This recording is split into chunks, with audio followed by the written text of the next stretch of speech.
আজকে আমাদের হোটেলে সকল স্টাফরা মিলে বারবিকিউ পার্টি করলাম। তো আপনারা সবাই দেখেন বারবিকিউ থেকে আমরা কি কি খাইলাম, বারবিকিউ করে কি কি খাইলাম আপনারা দেখেন।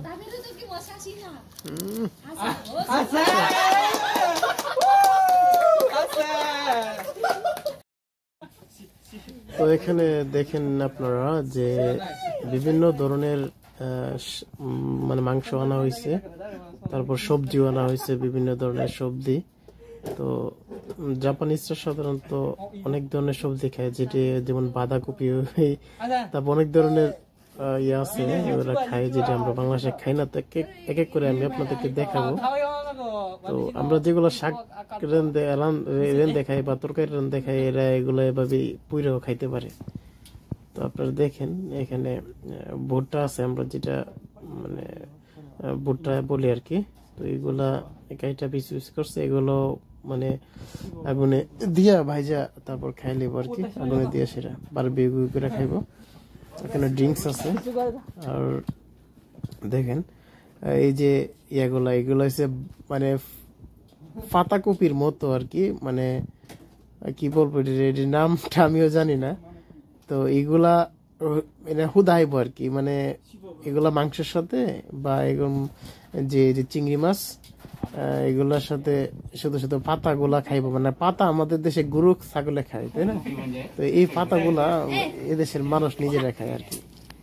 পাতাগুলা ধোয়া তারপর ডাইরেক্ট খাওয়ালাম। আমি চেষ্টা করছি খাওয়ার জন্য, তো ফার্স্ট টাইম দেখলাম আমি খাইতে পারছি। তো ওই যেখানে ওই দিয়েছে বাঁধাকপি কাটছে, এগুলো আগুনও একটু সেক দিয়ে সেরা মানে বাঁধাকপি আগুনে একটু পুরো সেরা হিট দিয়ে সেরা বাঁধাকপিও খাইবো আর কি।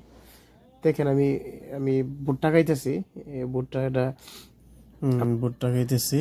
তো দেখেন ভুট্টা ভাজা খেলে অনেক মজা লাগে।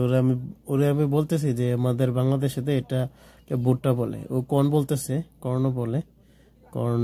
তো আমি বললাম যে এটা বাংলাদেশের ভাষায় ভুট্টা বল, যে এটা আমি ভুট্টা খাই।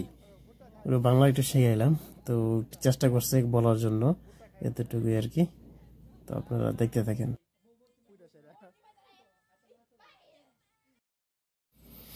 দেখেন ভুট্টা ভাজা হইতেছে, ভুট্টা খাবে এতক্ষণ সবাই।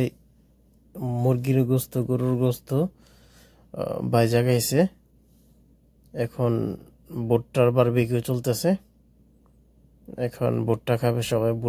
ভুট্টা এভাবে বারবিকিউ করে খাইলে আসলে ভালোই লাগে, খাইয়া দেখলাম আমি, তো ভালোই লাগে, খারাপ না। এই যে দেখেন বড় বড় দুইটা আপেলগুলো সাইজগুলো অনেক বড়, আসলে এমনি দেখা যাচ্ছে ছোট, কিন্তু বড় একটা মনে হয় মিনিমাম 500 গ্রাম হইতে পারে, দুইটা দিয়ে 1 কেজি।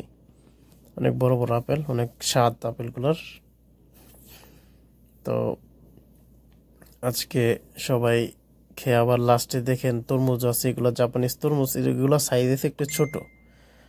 আপনার এই তরমুজগুলোর সাইজ একটু ছোট, কিন্তু অনেক মিষ্টি, ভিতরে অনেক মিষ্টি। বাংলাদেশে এরকম ছোট সাইজের তরমুজ আছে যদিও। আর দেখেন কত সুন্দর দেখা যায় আমাদের হোটেল থেকে। আপনার প্রকৃতিটা অনেক সুন্দর, এই যে নীল পানি, আসলে এখন সূর্য ডুবে যেতেছে তাই দেখা যাচ্ছে না ক্লিয়ার মতো। আর আমার মোবাইলের ক্যামেরাটা দিয়ে হয়তো ভালো দেখা যাচ্ছে না, এই জন্য বুঝতে পারতেছেন না। মানে আপনার সমুদ্র দেখে, নীল পানি দেখে খাওয়ার, এরকম প্রকৃতির মধ্যে খোলা আকাশে বারবিকিউ পার্টি করা আসলে খুবই একটা মজার জিনিস, খুব ভালো লাগার মতো একটা মুহূর্ত। তো সবাই কাটাইলাম। তো আপনাদের কেমন লাগলো এরকম ভিডিও দেখে অবশ্যই কমেন্টে জানাবেন। ওই দেখেন ওরা কি আনছে, এটি বাংলাদেশে যে সিনাই বলি আমরা, শামুক, মানে হাঁসের যে ছোট হাঁসের বাচ্চারে আইনা খাওয়াই, এই সিনের মতো আর কি। সিনাই পানির তলাতে যে আমরা বাংলাদেশে হাঁসেরা খাওয়াই, এগুলো আনছে কি না, এগুলো মানুষে খায় এদেশে। তারপর আমি যদিও খাই নাই, আমার রুচিতে বাঁচছে আর কি। তো ওরা দেখেন এগুলা খাইতেছে, এগুলা বাংলাদেশের আমরা গ্রাম্য ভাষায় সিনাই বলি এদের। এগুলা পুকুরে পাওয়া যায় সিনাই, হাঁসকে খাওয়াই আর কি। তো এগুলা এরা খাইতেছে। ওইশিনে 오시네. 비디오도 돼. 방가라고 돼. 치즈맨시대. চাইনা তরমুজ, চাইনা তরমুজ, তরমুজটা অনেক মজা। খাইতাছি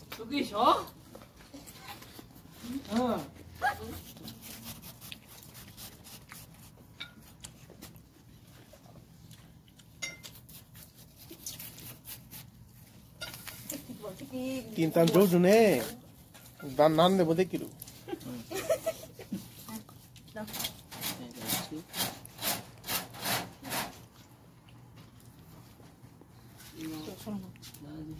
어디 상해? 알았어요.